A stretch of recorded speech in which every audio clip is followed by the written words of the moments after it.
that. Can you see me? You can't see me anymore. I like zoomed in way too much. All right. Hi. Hi guys, it's Samantha. Welcome back to my channel. We are going to be discussing books today, and more specifically, we're going to be discussing The Moon is Down by John Steinbeck. So this is my Steinbeck read for the month of April.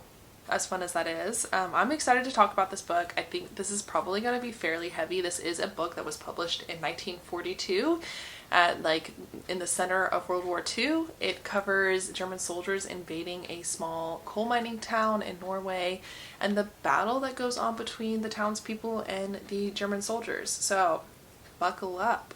We're getting into it.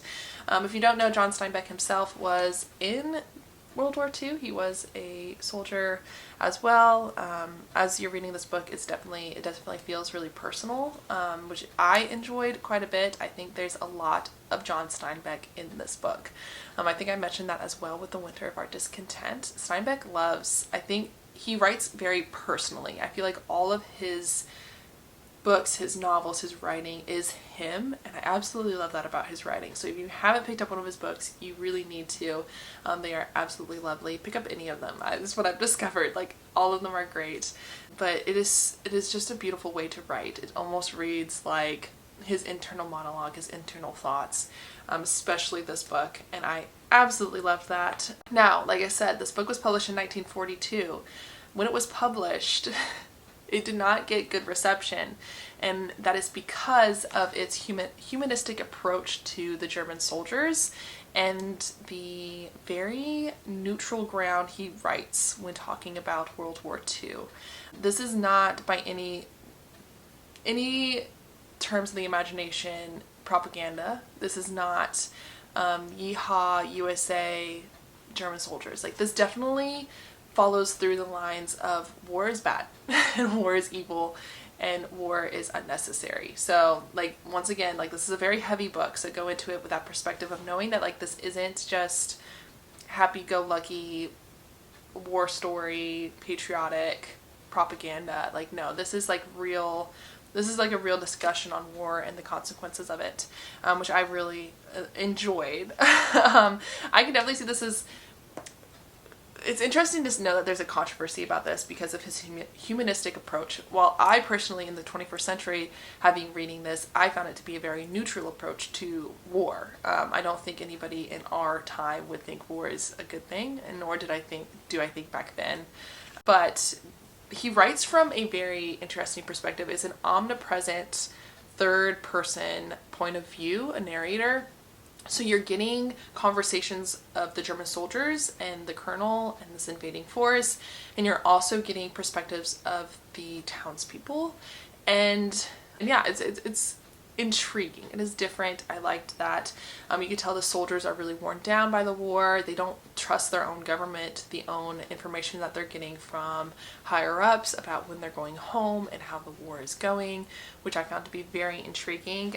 You also get the townspeople, their feeling of betrayal, their feelings of just hatred towards these soldiers, of disrupting their small town life, disrupting their life with these soldiers' ideologies and like these soldiers' viewpoints. Like, they, the New World Order, as we all know from World War II, like, they're very upset that these people have come in and killed their people and disrupted their lives. Like, they're a small town in Norway. They're like, please leave us alone. We don't want this. Personally, reading this book, once again, I'm very surprised that there was controversy over this because it does feel very empowering reading this book. This is very much like small town taking on the German army is like the feeling that I get. At the end of this book, these German soldiers, and it's in the synopsis, so I'm not giving you guys anything away. I still would recommend you read this, but like, the German soldiers are scared by the end of this book. They want to go home. They're tired of the hostility they face. They feel very lonely, very excluded. They don't understand why they're there in the way that, like, they don't, like, what does this small town have to do with them?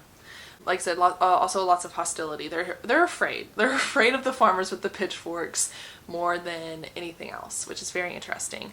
They have no ability to control these people, which once again feels very empowering. Like they keep committing acts of violence against these people, and the people are just taking it and fighting back in like small ways too. Soldiers are going missing. The railway is slowly being destroyed. The coal miners that these soldiers are relying on to bring coal up to fuel the war are showing up to jobs but not really doing the work, and there's no way to force people to do what they do, right? I mean, these coal miners have a skilled job.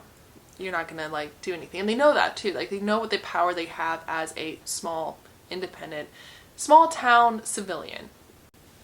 So yes, love this book. The point is that I highly recommend this book, and I'm very surprised that no one talks about this book more. This is definitely one of the top books I have read about World War II. And it's only like 100 pages, so like I said, find you a copy, go ahead and read it. I don't even think they publish this book anymore. But to give you a little bit more of the vibes of this book, I have to, of course, read some of the quotes, read some of the writing that's in this book. So this, we're going to start off beginning of the book to the end of the book. We're going to go on the journey. The first one I want to discuss is the colonel talking to his soldiers and the mayor of the town. This is right after they first invade. Everyone has their own opinion, and they're telling the colonel all about what they think that should happen and how best to proceed. And he says, I'm tired of people who have not been at war, who know all about it. And then he goes into a very long monologue that I'm not going to quote about how an old woman in one of the sections of a city that he and his troops had claimed, there was this old woman. She seemed very inviting, very supportive, and then she shows up in an office building or in like a meeting and kills 10 soldiers. So he's like, you don't know. And I think that is great foreshadowing. I didn't know it at the time when I annotated this, but it's definitely great foreshadowing and great, this sets the tone. This is the tone. That one story about the old lady and his idea of y'all don't know what you're talking about really does set the tone. And I think what's really interesting as well is the mayor and the colonel have a lot of discussions, and it's definitely, maybe this is where the controversy comes from, because it's from person to person. It's not from colonel of the German army to mayor of Norway, of a small town in Norway. That's not the conversation. They're having a conversation person to person about what is going on and how best to preserve human life and what they think is best.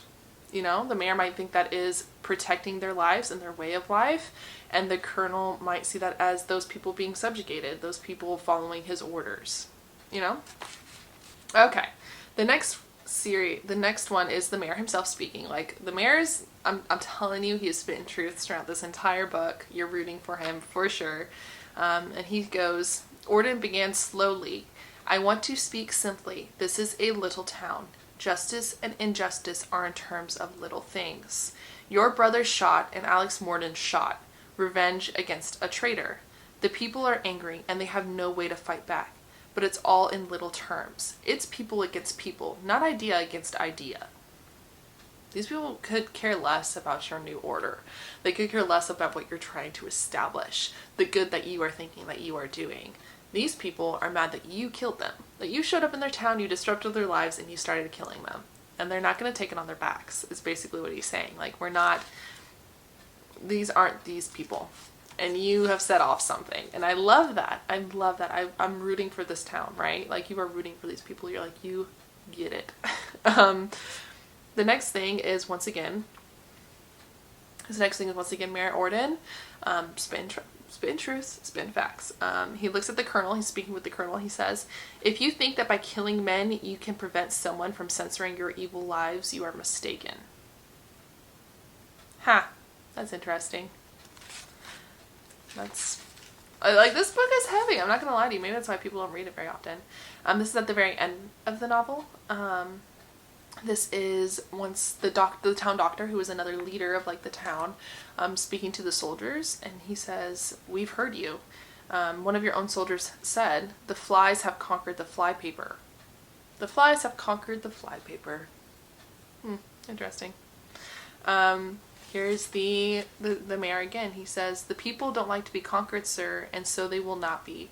Free people cannot start a war, but once it is started, they can fight on and defeat. Herdmen, followers of a leader, cannot do that, and so it is always the herdmen who win battles and the free men who win wars. You will find that it is so, sir."